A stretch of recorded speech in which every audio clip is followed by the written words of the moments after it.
My name's James, and when I was 17, I tracked every purchase I made on my own spreadsheet. Then I moved to Mint.com, and then when I got married, I moved to YNAB. But none of these systems prominently answered the only two questions I'm concerned about in a budget app. One, did I make more money than I spent?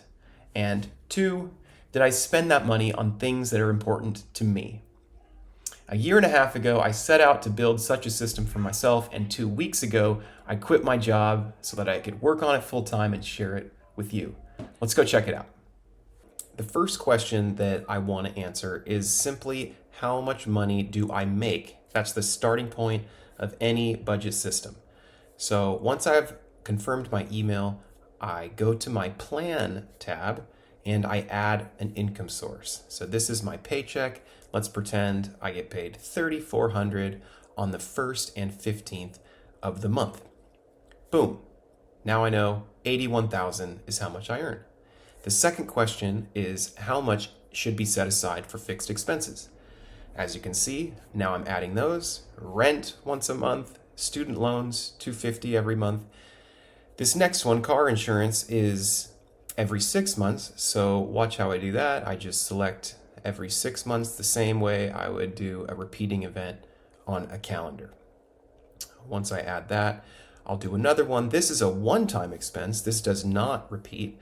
It's called the final loan payoff. It's going to be $3,000 and it does not repeat, never, but I could just set the date that I expect it to happen.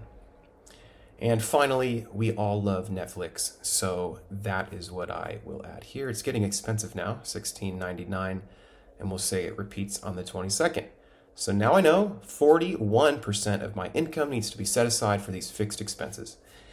And down here at the bottom, you can see that there's $47,000 a year left over for discretionary purchases. And we can average that out by month. We can average it by week, $900 a week, or my favorite is $131 per day. That's how much I can spend on an average day. The next question is, where did I spend that discretionary money? So for that, I'm gonna go connect my accounts. We use Plaid, I'll fast forward through this. And you can see I brought in a fake checking account and a fake credit card. So I'll click the Reflect tab to look at a time period in the past. I'll look at the last 30 days. But before I can see any charts, I need to categorize the 12 transactions during this period. So that button takes me to the Transactions tab where I can start to categorize these. McDonald's is a discretionary expense, so I mark that. Starbucks, also a discretionary expense. Let me find let's say there's a fixed expense that I forgot about. Like, let's say that this is a climbing gym membership that I forgot in my first time with the plan. I can click fixed expense and then I can click create new to get the form again, create my fixed expense. The fields are pre-filled based on a guess the system makes. So this is a once a month fixed expense that I'll call my climbing gym membership. So that's how I do that. You can also edit these in bulk. So now check all the ones that are discretionary, categorize, discretionary expense, apply. This is a credit card payment, so I mark that as an account transfer. And Uber is discretionary. And let's say this is a refund I got from United Airlines, and I'll just call that extra income. Now I could go back to the Reflect tab and look at the last 30 days, and I could see the basic totals of how much came in and how much came out.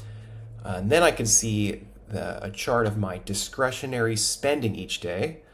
And you can see I spent $2,100 total, about $70 a day, and I increased my cash by $1,300. If you don't know what those numbers mean, you can click explain these numbers to get a more detailed explanation. I got my top discretionary merchants here, and I've got my largest discretionary transactions here. And it's important to know that discretionary transactions are always kept separate in the analysis from fixed expenses, because the discretionary bit is the stuff you can control. Fixed expense is, you've already said it, it's already committed. So we track the fixed expenses separately there and the extra income separately there. This number is simply I spent less money than the allowance that I had for this time period. So this is a good thing. I grew my cash by spending less than my allowance, and I grew it by $1,300 about. The next question I have is how much money is there today? So for that, you go to the Today tab and you can see all the balances that you're tracking with Tend from your accounts. But not only that, you can see how much money do you really have today to spend on something, maybe big.